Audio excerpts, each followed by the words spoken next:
오늘 하나님 말씀은 요한복음 5장 1절부터 9절입니다. 하나님 말씀은 신약성경 요한복음 5장 1절부터 9절입니다.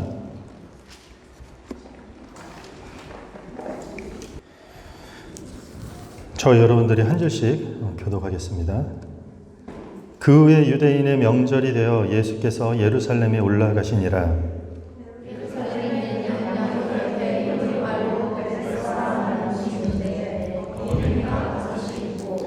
그 안에 많은 병자, 맹인, 다리 저는 사람, 혈기 마른 사람들이 누워 물의 움직임을 기다리니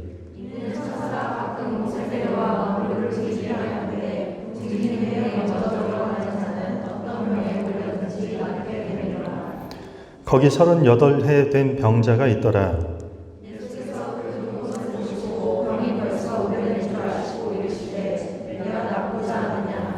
병자가 대답하되 주여 물이 움직일 때 나를 못에 넣어주는 사람이 없어 내가 가는 동안에 다른 사람이 먼저 내려가나이다.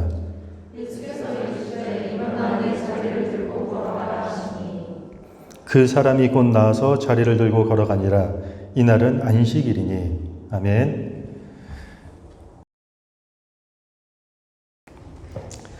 자, 오늘 하나님 말씀은 헛된 가능성이라는 주제로 오늘 하나님 말씀을 함께 나누도록 하겠습니다. 오늘 본문 내용을 보면은 예수님께서 예루살렘으로 들어가십니다. 예루살렘은 당시 종교의 중심지고 특별히 유대교의 센터였어요. 그런데 거기에 베데스다라는 연못이 있어요. 거기에는 많은 병자들이 있어요. 오늘 성경을 보면은 앞을 못 보는 맹인들이 있고 다리 저는 사람이 있고 그리고 혈기 마른 사람, 성경에서 혈기 마른 사람은 중풍병자를 뜻하는 것이에요. 이런 사람들이 있는데 거기엔 떠도는 소문이 하나 있었어요. 천사가 가끔씩 내려와서 물을 흔드는데 그렇게 물이 흔들린 이후에 가장 먼저 물에 들어가는 사람은 어떤 병에 걸렸든지 간에 병이 낫는다라는 그런 소문이 있었던 것이에요. 오늘 본문에 특별히 보면 38년 된 병자라고 등장을 해요. 예수님이 그 38년 된 병자에게 가서 이렇게 물어요. 네가 정말 낫고자 원하느냐라고 이렇게 물어요. 그러자 네, 낫길 원합니다. 아니, 포기했습니다. 이런 대답이 아니라 물이 움직일 때 나를 넣어주는 사람이 없어서 다른 사람이 먼저 들어가는 바람에 제가 지금 1등으로 들어가지 못하고 있습니다. 이렇게 얘기를 해요. 그러자 예수님께서 다시 한번 이렇게 말씀하세요. 네 자리를 들고 일어나 걸으라.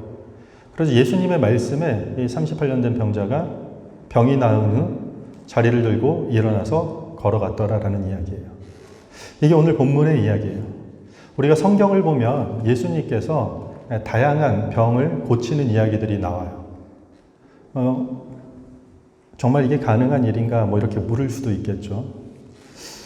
이 이야기의 목적은 오늘 본문뿐만 아니라 성경의 이 병고침에 대한 이야기의 목적은 병고침 자체에 있지가 않아요. 그러니까 이 이야기를 쓰는 이유가 오늘 독자들로 하여금 우리에게 말하고자 하는 게 병 고쳐졌다라는 이야기를 하고자 하는 것이 아니에요. 성경에 등장하는 치유 사건은 병 고침 자체의 목적이 있지 않다라는 것이에요. 하나님이 우리 병 못 고친다. 하나님은 우리 병 같은데 관심이 없고 고치지 않을 것이다 라는 이야기를 제가 하는 게 아니라 오늘 같은 이런 성경 내용을 가지고 38년 된 이 병자들도 병 고침을 받았기 때문에 우리 역시도 어떤 질병에 걸렸을지라도 치유받을 수 있다라는 식으로 이 성경의 진짜 의미와 목적을 우리가 왜곡시켜서는 안 된다라는 이야기예요. 만약에 병 고침 자체가 목적이었다라면 오늘 베데스다 연못에 수많은 병자들이 있는데 다 고침을 받아야 돼요. 그렇죠. 그런데 여기서 유일하게 38년 된 이 병자 한 명만 고침을 받아요. 그럼 병 고침 자체가 주제가 아니라면 무엇이 주제일까요? 왜 이렇게 38년 된 병자를 예수님께서 병 고치는 장면을 통해서 성경이 전하려고 하는 메시지가 어떤 것일까요? 오늘 본문을 이해하기 위해서는요, 배경 설명이 조금 필요해요. 이제 지금부터는 여러분들이 잘 따라오셔야 돼요. 그리고 지금까지 영화를 보셨던 아니면 그림을 보셨던 여러분들의 상상력을 동원해서 제가 배경을 설명하는 동안 여러분들이 머릿속에 잘 그려 넣는 시간이 될 거라 믿습니다. 그래야지 오늘 본문이 말하고자 하는 그 분위기, 어떤 배경 속에서 왜 이런 일이 일어났는지 우리가 충분히 이해할 수 있을 거라 믿습니다. 첫 번째 배경 설명은요, 시간적 배경이에요. 시간적. 우리가 읽은 1절에 보면은 유대인의 명절이라고 얘기를 하고 있어요. 그러니까 명절이에요, 지금. 예루살렘을 방문하는 유대인의 3대 명절은 3개가 있었어요. 6월절, 77절, 초막절이 있었어요. 6월절은 출애굽을 기념하는 절기예요. 그리고 77절은 이스라엘 백성들이 시내산에서 율법과 십계명을 받은 것을 기념하는 것이에요. 그리고 세 번째는 초막절이에요. 이스라엘 백성들이 38년 동안 광야에서 방랑했던 그 유목 생활을 기념하는 절기예요. 그러니까 모두 다 이스라엘 백성들이 이집트에서 나왔던 그 출애굽과 연관된 이야기예요.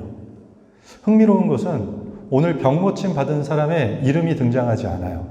그리고 이 사람의 병명도 등장하지 않아요. 38년을 언급하고 있어요.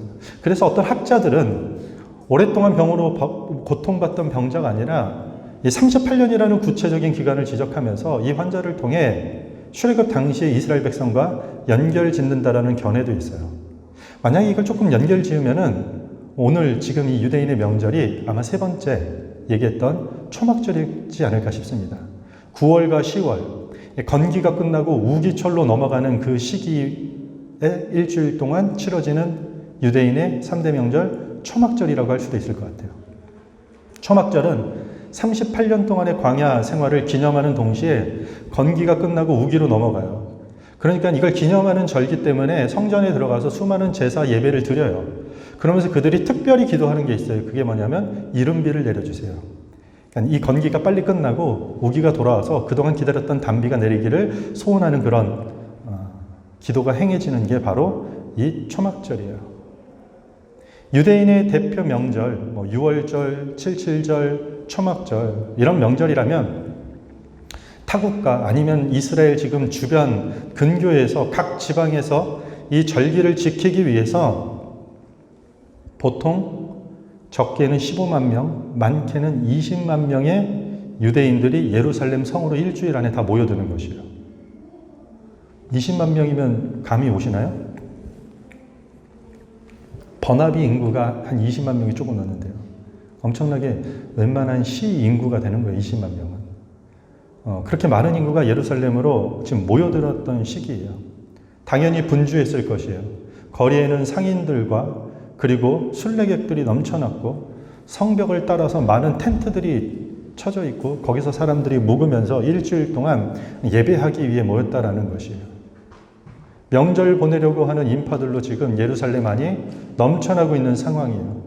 어떤 역사 기록에 의하면 어떤 6월절에는 주후 66년인가 하는 6월절에는 하루에 희생 제물로 드려진 양의 숫자만 해도 26만 마리가 드려졌대요. 양이 하루에 26만 마리가 잡아서 제물로 태워졌다라는 것이에요. 그 연기가 어땠을까요? 그 수많은 양을 잡았던 그 버려지는 피는 은유적인 어떤 시인들은 피가 강같이 흘렀다라고 얘기하는 거죠. 그러니까 오늘 표현으로 하면은요, 화려한 예배가 이루어졌다라는 것이요. 웅장하고 거대한. 오늘 9절에 보면 이날은 특별히 38년 된 환자가 고침받은 이날은 안식일이에요. 지금도 유태인들이 이 안식일을 지켜요. 이때부터 지켰던 법을 지금도 지켜요. 유태인들에겐 특별히 안식일에 하지 말아야 될 39가지 금지법이 있어요. 그거를 절대로 어기면 안 돼요.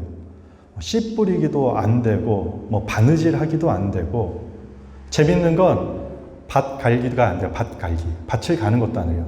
그래서 무슨 행동이 금지되는지 아세요? 지금도 땅에 침을 뱉다가 행여나 침이 땅을 패이게 하면 밭을 일구는 행위가 되잖아요. 그래서 침도 뱉으면 안 돼요. 침을 뱉는 게 금지가 아니라 밭을 일구는 행위가 되기 때문에 그걸 금지한다는 것이에요. 안식일에. 당연히 한 곳에서 다른 곳으로 물건을 옮기는 일은 당연히 그들 가운데는 금지되어 있어요. 그런데 오늘 이 38년 된 환자가 자기 자리를 들고 이동하게 되죠. 일어서게 되죠. 이후에 오늘 우리가 읽은 본문 이후에 보면 어떤 한 유대인이 와가지고 그걸 문제 삼아요. 너 어떻게 38년 만에 회복됐어를 묻는 것이 아니라 너 어떻게 안식일에 자리를 들고 이동해? 너 안식일법 어겼어라고 공격하는 장면이 나와요. 이게 어떤 그림인가요? 당시 유대교의 지독한 율법주의적인 모습을 보여주는 것이에요. 사랑이 없어요. 자비가 없어요. 형제의 아픔이 회복된 것에 대한 그런 기쁨이 하나도 없어요. 오로지 자신들이 만든 규정에 따라 안식일에 무엇을 할 수 있고 없고에 따라서 판단하고 따지는 것이에요. 율법을 도구 삼아서 신앙을 정죄하고 왜곡시키면서 살아가는 현실이 된 것이에요. 유대 율법주의자들은 안식일에 그 병자에게 자리를 들고 일어나라고 명령한 자가 예수라는 것을 나중에 알게 돼요. 그리고 예수를 죽이고자 더 박해하기 시작하는 운동이 일어나요. 유대인들 사이에. 자, 시간적 배경은요, 지금 유대 명절이에요. 엄청난 수의 인파가 예루살렘에 모여들었어요. 무엇을 위해서요? 명절이니까 이 명절이 절기예요. 제사 드리러 온 것이요. 예배하기 위해서. 수많은 사람들이 모여서 예배하기 위해서 모였다면 그 일주일 동안 어떤 장면이 연출될까요? 엄청난 희생 제물이 성전 가운데 드려지는 것이요. 예배하는 사람들이 줄을 서서 행렬을 이루고 있는 것이요. 이런 유대 명절이고, 그리고 또 유대인들에게는 물건 하나라도 이동하게 되면 심각한 범죄로 정죄하고 심지어 그걸로 종교법으로 죽이기까지 하는 이 안식일이라는 것이에요. 오늘 본문을 이해하는 데 있어서 이런 시간적 배경 못지않게 이해해야 될 것이 공간적인 배경도 한번 이해해야 돼요. 자, 지금 분위기를 잘 머릿속으로 그리시고 있나요? 이제 종종 이렇게 제가 눈빛을 보니까 눈동자가 이렇게 위로 올라가시는 분들은 열심히 지금 머리로 그리고 계시는 분들이라 믿습니다. 요한복음 5장 2절 함께 읽겠습니다. 시작.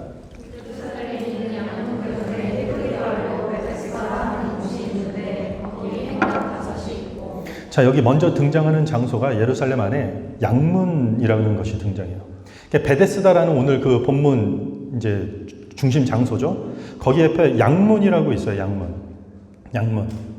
예루살렘에는 있는 이 양문은 마치 서울에 사대문이 있듯이 예루살렘을 출입하는 북동쪽에 있는 문을 양문이라고 부르는 것이에요. 왜 양문이라고 부르냐면 이스라엘 백성들이 제사 때 쓰이는 희생 제물로 양을 들고 드나드는 문이라고 해서 쉽게이트, 양문이라고 정말 부르는 것이에요. 이게 베데스다 연못 곁에 위치하고 있습니다. 베데스다에 한번 여러분들이 서보세요, 지금 머릿속으로. 그리고 바로 저쪽에 양문이 있는데 거기에 사람들이 드나드는 양문이 있어요. 예배하기 위해서, 제사 드리기 위해서. 그런데 지금 시즌이 어느 시즌이라고요? 유대 명절. 엄청난 인파가 그 길로 드나들고 있다는 것이요. 예배하기 위해서. 그런데 그 옆에 또 하나가 등장해요. 5개의 행각이 있다라고 얘기하고 있어요.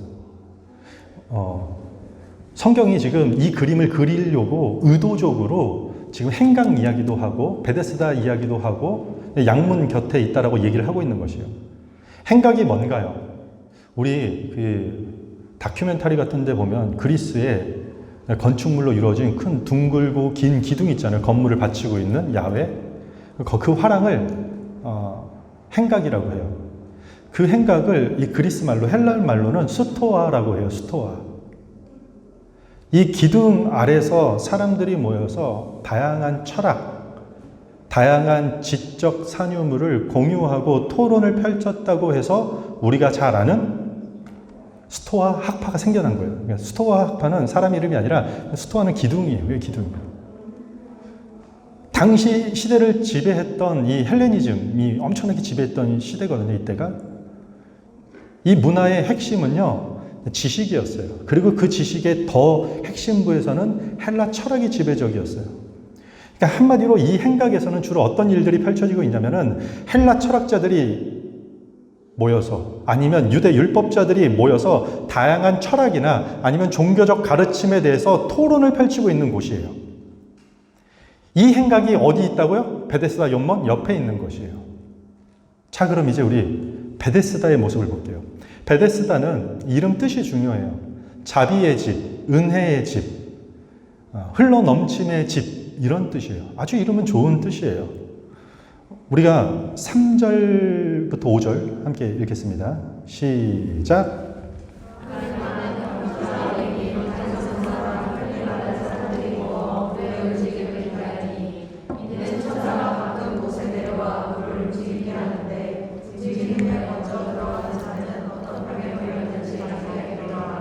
잠깐 여기 본문을 한번 보세요. 3절부터 4절까지 괄호가 있죠. 그렇죠? 괄호. 우리 성경에도 이 괄호가 써 있어요. 괄호는 그 당시의 사람들이 이렇게 생각했을 것이다 라는 것을 표기하고 있는 것이에요. 천사가 가끔 내려와서 물의 진동을 일으키고 있는데 그때 가장 먼저 물에 들어가는 사람이 병에서 낫게 된다라는 소문이 있어요. 사람들이 당시에 그렇게 믿고 있었다라는 것이에요. 당시에 있었던 요세푸스 역사가에 의하면 아마 이건 간헐천이었을 것이다. 온천물이 유입되어서 흘러와서 온천물이 팔팔 끓다 보면 이렇게 진동이 되잖아요. 그걸 보고 사람들이 움직임이라고 얘기했을 것이다. 그래서 온천물에 함유된 붉은색을 뜬 이런 철분 함유 때문에 물에 들어가면은 몸에 어떤 그 효능 효과, 병이 낫게 되는 효과가 있었을 것이다. 뭐 이런 이야기도 있어요.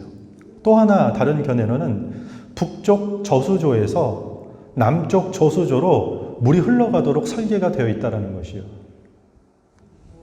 그래서 북쪽 저수조에서 일정한 양의 물이 차면은 수로를 열어가지고 수문을 열어서 남쪽 저수조로 흘려보냈는데 그때 물이 진동하고 흔들리면서 내려오니까 그걸 보고 사람들이 물이 움직였다라고 여겼던 것 같아요. 이 베데스다가 온천물이 유입되었던 간헐천이었던지 아니면 작은 계곡을 막아서 빗물을 담수했던 저수조로 쓰였는지 뭐 정확한 건 우리가 알 수 없지만 분명한 것은 물이 움직일 때 가장 먼저 물에 들어가면 병이 낫는다라는 소문이 퍼지기 시작했고 많은 환자들이 질병에 걸린 사람들이 거기에 다 모이는 장소가 되었다라는 것이에요. 실제로 성경 외에 고대 역사를 보면은 고대에 어떤 장소에서 병이 낫게 되었다라는 소문이 퍼지게 되면 사람들이 그리로 모이기 시작해요. 그리고 계속해서 똑같은 일을 반복하는 것이요. 생각해 보세요. 2000년 전에 무슨 의학이 발달되어 있었겠어요? 뭐 약이 있었겠어요? 위생 상태가 뭐 얼마나 이 고대 근동 집안에 좋길 했겠어요? 그러니까 깨끗한 물이나 온천물이나 이런 것에 씻으면 어떤 효과가 있었던 것 같아요. 이 베데스다의 맹인, 앞을 못 보는 사람, 다리 저는 사람, 그리고 혈기 마른 사람, 이 중풍병자들이 누워서 물이 움직이기만을 기다리고 있는 것이에요. 베데스다 이름 뜻이 뭐라고요? 자비의 집, 은혜의 집, 흘러넘침의 집, 축복의 이름이에요. 그런데 거기에 자비는 없어요. 은혜도 없어요. 아픈 사람들이 모여서 병 고침을 위해서 헛된 소문과 헛된 미신의 기대를 걷고 지금 앉아있는 모습이에요. 자, 이제 한번 조합해 볼까요? 여러분들 이 분위기를. 이 시간적 배경과 이 양문과 베데스다와 행각을 둘러싼 이 공간적 배경을 여러분 머릿속에 한번 그려봤습니까? 시간적 배경과 공간적 배경을 잘 정리하면 어떤 그림이 그려지고 있나요? 유대 명절이에요. 수많은 순례객들이 지금 예루살렘에 들어왔어요. 뭘 하기 위해서요? 제사를 드리기 위해서 온 것이에요. 엄청난 규모의 제사가 성전에서 드려지고 있어요. 수십만 마리의 짐승들이 태워지고 있어요. 그걸 하나님이 기뻐하실 거라고 사람들이 그 종교적 열심을 가지고 예배하고 있는 모습이에요. 그런데 한쪽 베데스다, 은혜의 집, 자비의 집이라고 하는 이 베데스다 연못에 보니까 그 일주일 동안 명절을 통해서 수많은 예배자들이 그 옆에 있는 양문을 통해서 드나들고 있는 것이에요. 그 사람들이. 베데스다 한쪽 옆에서는 행각이 있어요. 오랫동안 많은 헬라 지식을 가진 철학자들이, 지식인들이, 종교 지식인들이 모여서 신학적 지식이 무엇인지, 진리가 무엇인지, 어떤 것이 우리의 삶의 방향이고 궁극적인 목적인지를 마구마구 토론하면서 얘기하고 가르치고 선포했다라는 것이에요. 그런데 정작 이 베데스다에는, 이 자비의 집에는, 은혜의 집에는 자비와 은혜가 없어요. 약물을 통해 절기를 지키려고 제사를 드리기 위해서 드나들던 열정적인 수많은 예배자들은 이 38년 된 환자에게는 아무런 의미가 없어요. 아무런 상관이 없는 사람인 것이에요. 행각에서 주고받던 고상한 헬라 철학도 종교 지도자들의 최고 학문이라고 하는 율법주의자들도 그들이 가르치는 대단한 가르침도 이 38년 된 환자에게는 아무런 의미가 없다라는 것이에요. 아무런 도움이 되지 못한다라는 것이에요. 한마디로 이름대로 자비가 안 돼요, 그 사람들은. 그런 환경들이 은혜가 되지 않는다라는 것이에요. 오늘 이 장면은 겉으로는 화려한 예배를 치르지만 아니면 사람들이 모여서 수많은 율법을 주고받으면서도 가르치고 있지만 정작 실제로는 아주 무능력한 유대 배경을 거론하고 있는 것이에요. 의도적으로. 300년 동안 그리스를 중심으로 지배했던 이 헬라 철학이나 아니면 하나님 말씀보다는 전통으로 내려오는 구전 전통, 입으로 전해오는 구전 전통이 더 중요하다고 가르쳤던 유대주의자들이 말하는 그 가르침은 베데스다에 모여있는 이 환자들이나 여기 38년 동안 쭈그리고 앉아있는 이 환자에게는 아무런 의미가 되지 않았다는 것이에요. 오늘날 우리가 주위를 둘러보면요, 수많은 교회가 존재해요. 여기는 십자가 탑을 세우지 않지만 한국에는 빨간색 십자가 탑을 세우잖아요. 서울 야경을 보세요. 빨간색 십자가 탑이 얼마나 많은지. 매주 최고의 예배를 드리기 위해서 각 교회에서는요, 엄청난 노력을 쌓고 있을 것이요. 오늘 이 시간에도. 오늘 같은 주일에는 많은 그리스도인들이 예배를 드리기 위해서 단장하고 집에 나와서 출석하는 교회에 드나들면서 분주하게 움직이고 있다는 것이에요. 온라인에서 어떤 설교나 기독교 설교가 넘쳐나고 기독교 서점에는 수많은 신앙 서적들이 쏟아져 나오고 있어요. 교회를 다니지 않는다 할지라도 자연스럽게 열정적이라는 기독교인들을 제법 사람들이 많이 만나봐요. 교회 밖에 있는 사람들이. 교회를 다니지 않는다 할지라도 온라인에서 어떤 설교나 어떤 기독교 관련 메시지를 접하는 일들이 꽤나 많다라고요. 교회 밖에 있는 사람들이. 그런데 그런 기독교인들이나 아니면 그런 기독교 관련의 메시지나 내용들이 어떤 사람들에게는 아무런 의미가 없다라는 것이에요. 마치 베데스다에 앉아있는 환자들처럼. 무능한 유대교의 현실이 오늘날 우리 기독교의 현실이 아니라고 자부할 수 있습니까? 우리 그런 거 좋아하잖아요. 우리 교회. 건강한 우리 교회. 우리 교회니까 그냥 괜찮다라고 생각하는 게 맞을까요? 아니면 우리 교회가 이런 교회가 안 될 수 있다라고 어떻게 자신할 수 있을까요? 베데스다에 모인 병자들의 삶이 얼마나 안타깝나요? 베데스다 물에 가장 먼저 들어가는 치료받는 것이 미신이건 아닌 그냥 신비한 일이건 아니면 간혹 그런 일이 10,000분의 1씩 일어나는 그런 일이든지 관건은 처음 들어가는 사람에게만 기회가 주어진다는 것이에요. 이게 무슨 말이죠? 가장 필요한 사람, 가장 아파서 오히려 못 들어가요. 스스로 거동도 못하는 자들은 오히려 들어가지 못해요. 혜택을 못 받아요. 가장 덜 아픈 사람이 먼저 들어가는 곳이에요. 이 베데스다가. 가장 아픈 사람이 못 들어가고 가장 덜 아픈 사람이 들어가서 혜택을 누리는 것이에요. 베데스다의 딜레마예요. 가만 보면 세상도 마찬가지예요. 전문가들도 금수저, 흙수저, 계급론이 이 안타까운 표현이긴 하지만 이 시대 현실이라고 인정하고 있어요. 금수저로 태어나면 끝까지 금수저, 흙수저로 태어나면 흙수저는 금수저가 안 된다라는 이런 말들이 있잖아요. 왜 이런 말들이 나올까요?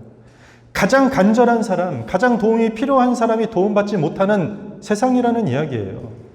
하지만 상대적으로 오히려 가진 사람이 오히려 더 갖는 일이 생기는 것이에요. 왜 우리 이런 말 하잖아요. 돈이 돈을 번다고. 있는 사람들이 더 누리게 되는 것이에요. 세상의 딜레마예요. 도움이 필요한 자들에게 무능하고 무관심한 이런 종교나 세상도 문제지만 또 다른 심각한 문제는 베데스다 환자들처럼 이런 엉터리 가능성, 이런 헛된 가능성을 붙들고 살아가는 사람들이 이 시대에 너무 많다라는 사실이에요. 예수님께서 유대 명절에 수많은 인파들을 뚫고 아무도 거들떠보지 않는 이 환자들, 이런 안타까운 인생에 직접 찾아오세요. 질문이 뭐였죠? 네가 낫고자 하느냐라고 물어요. 병자가 뭐라고 대답해요? 네, 아니요도 아니에요. 모르겠어요도 아니에요. 엉뚱한 얘기를 해요. 그게 뭐였죠? 물이 움직일 때 나를 넣어주는 사람이 없습니다. 그 사이에 다른 사람이 들어가요. 누가 나를 1등으로 넣어주기만 하면 괜찮을 텐데. 그럼 문제는 해결될 텐데. 내 38년 동안 묵은 이 문제 누가 조금만 도와주면 해결될 텐데. 한마디로 예수님께 뭐라고 얘기하죠? 이상한 질문하지 말고 나 좀 저 물에 넣어주세요. 우리는 어떤가요? 여러분들이 인생의 어려움을 만났을 때 하나님을 대하는 태도가 여러분들 어떤가요? 좋은 대학 가면 달라질 텐데, 취업만 하면은 그래도 좀 달라질 텐데, 좋은 집 하나 장만하면 그래도 달라지지 않을까? 건강만 하면 달라질 텐데. 우리는 교회 안에서도 종종 신앙이라는 이름 하에 우리가 하나님께 드리는 기도가 하나님 제발 어떻게 해서든지 나 좀 도와주셔서 저기 1등으로 좀 들어가게 해주세요. 이 문제 좀 해결해 주세요. 다른 거 지금 물어보지 마시고 그거나 좀 해결해 주세요. 지금 그게 급해요. 이게 새벽에 냉수 떠놓고 달림께 비나이다 비나이다 하는 것과 무슨 차이가 있겠습니까? 그러다 행여 어떤 문제가 해결됐다고 한번 해보죠. 삶의 일부가 해결됐다고 삶의 전부가 온전해지던가요?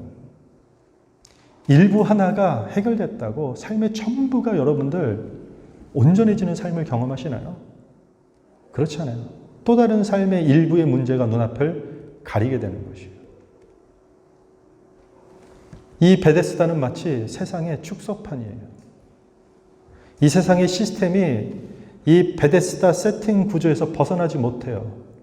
종교화 되어버린 유대교는 이 38년 된 병자에게 아무런 도움이 되지 못해요. 아무 의미가 없어요.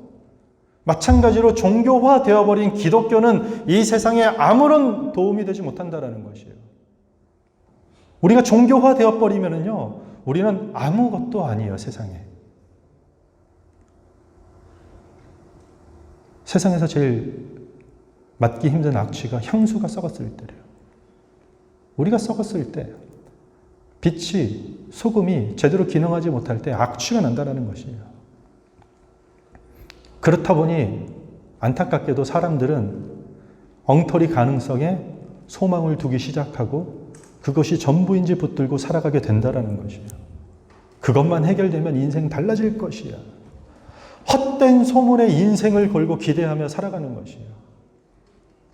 혹시 여러분들은 그게 누가 퍼뜨린 말인지도 모르고 그 출처가 어딘지도 불분명하고 그게 정말 진리인지도 확인하지 못하면서도 헛된 가능성, 엉터리 가능성을 붙들고 살 때가 있진 않은지.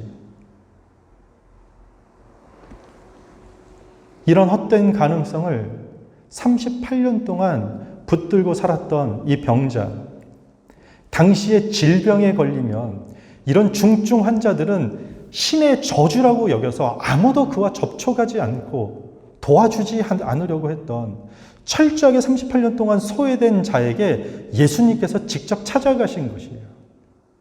제사 드리기 위해서, 화려한 예배 드리기 위해서 분주한 가운데 그 인파들을 해짓고 베데스다 한쪽에서 오랫동안 쭈그려져 있던 그 연약한 38년 된 환자에게 예수님께서 직접 찾아오셔서 회복시키셨다라는 것이에요.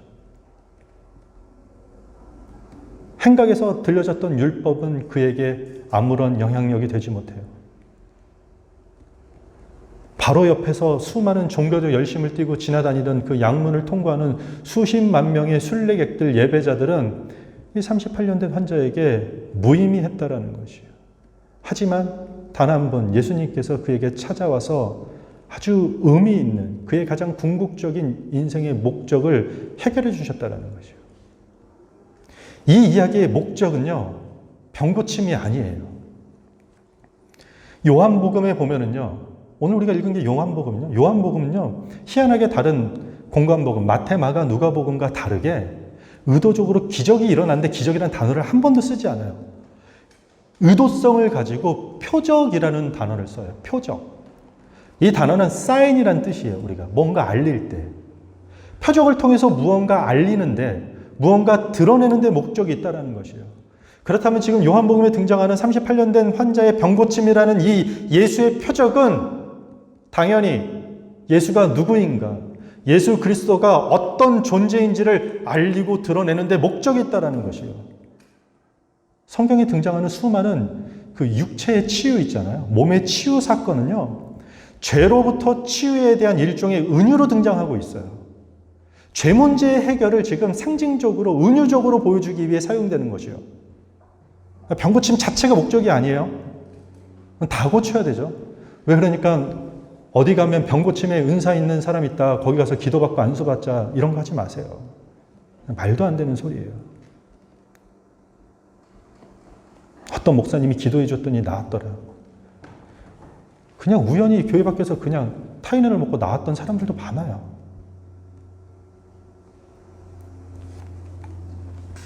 그래서 병고침을 통해서 우리의 죄를 용서하시고 죄의 지배, 그러니까 한마디로 엉터리 가능성에서 해방된 새로운 삶의 소망이 되는 분이 바로 예수 그리스도밖에 없다는 것을 지금 이 병고침이라는 사건을 통해서, 이 지금 유대 명절에 베데스다 연못에 아무에게도 관심받고 있지 않는, 행각도 무의미하고 양문에 드나드는 사람들도 무의미한 이 38년 된 환자에게 예수님이 찾아오셔서 소망이 된다는 것이에요. 38년 된 이 병자에게 필요한 것은 헛된 가능성이 아니에요. 물 움직이면 거기 들어가면 낫겠지. 거기 쳐다보는 게 아니라 그리스도를 만나는 것이에요. 그에게 필요했던 것이에요. 그는 물을 들어가기 위해서 노력한 게 없어요. 한 것은 아무것도 없어요. 그가 회복된 데 있어서 그냥 주님께서 자리 들고 일어나라는 말씀에 그냥 병이 나와서 일어난 것뿐이에요. 그게 전부예요. 과거 이스라엘 백성들이 가나안에 들어가지 못한 이유가 뭐죠? 12정탐꾼이 갔다 와서 가나안 너무 거대해. 우리 안 되겠어. 힘들 것 같아. 자신이 없다라는 것이요. 하지만 당시 이스라엘 백성들에게 필요했던 것은 그들의 자신감이나 실력이나 능력이나 노력이 아니었다라는 거죠. 우리 여호수아 말씀 나눴잖아요. 실제 그들에게 필요했던 게 뭐예요? 그냥 들어가는 주님 말씀에 여리고성 돌라면 돌고 나팔 불라면 불고 소리 지르면 소리 지르고 그러면서 정복한 사건이 여호수아서잖아요. 그런데 우리는 헛된 가능성을 붙들고 살아갈 때가 너무 많다라는 것이죠. 우리에게 가장 필요한 것은요, 그 어떤 헛된 가능성을 내려놓고 주님 만나는 것이 가장 중요해요. 38년 된 이 환자가요, 주님 만나서 치료받고 돌아갔는데요, 정작 어떤 사람을 만나가지고 너 어떻게 그렇게 됐니? 누가 자기를 치료했는지도 몰라요. 예수의 정체가 누군지도 몰라요. 문제가 해결됐지만 깨닫지 못하는 것이에요. 예수님을 만나서 문제가 해결됐음에도 불구하고 자기가 누구를 만나서 해결된지 원인을 모른다는 것이에요. 우리도 그럴 때가 있어요. 우리가 정작 좋은 일을 마주할 때 이것이 하나님으로부터 비롯됐다는 것을 생각하지 않을 때가 더 많아요. 운이 좋아서. 좋은 사람 만나서 내가 그것을 위해서 얼마나 노력을 했는데 절호의 찬스를 내가 잡았기 때문에 된 것이라는 그 교만과 무지가 하나님을 못 알아보게 하고 하나님과 점점 멀어질 수밖에 없는 상황을 만든다는 것이요. 어떤 문제가 여러분들 앞에 해결되는 적이 있습니까? 어려운 일들이 해결될 때가 있다면 여러분들 이것들을요, 절대로 즐거움에 심취하여서 그런 일이 왜 우리에게 일어났는지 생각하지 못하는 그런 어리석음에 빠지지 않길 바랍니다. 운이 좋았거나 우연이 아니라 하나님이 내 인생 가운데 찾아오셔서 하셨구나라는 그런 값진 은혜를 여러분들이 깨닫길 바랍니다. 치유가 된 사람은 이후에 우연히 성전에서 예수님을 만나게 돼요. 예수님께서 그를 향해 이렇게 얘기해요. 다시는 더 심한 것이 걸리기 전에 다시 범죄하지 말라. 더 심한 게 뭘까요? 더 심한 것은 영원한 생명을 잃어버리는 것이에요. 네가 영원한 생명을 잃어버리는 일이 없도록 죄를 짓지 말라고 경고하는 것이에요. 많이 들어보셨죠? 죄가 어떤 단어죠? 이 헬라어로 죄는요, 하마르티안이에요. 이 죄라는 이 단어 뜻은요, 관역에서 벗어났다라는 것이요. 제대로 겨냥하지 못하고 있는 것이요. 방향이 지금 엉뚱하다라는 것이에요. 베데스다 연못에서 그 물이 흔들리기만 바라고 거기에 내가 1등으로만 들어가면 모든 문제가 해결될 것이라고 소망하고 바라고 있는 그 엉터리 가능성, 그 삶의 관역의 방향, 너의 모든 인생의 무게를 그렇게 헛된 곳에 두고 바라만 보았던 그 잘못된 방향의 관역을 수정하고 바꾸라고 이야기하고 있는 것이에요. 주님 만나서 어떤 문제의 일부가 해결됐음에도 불구하고 그 주님을 알아보지 못했던 그 삶의 방향 다 수정하라는 것이요. 그게 죄를 짓지 않는 것이에요. 사탕 다시는 훔쳐먹지 않는, 그걸 얘기하는 게 아니에요. 우리가 삶의 무게를 어디에 두고 있느냐.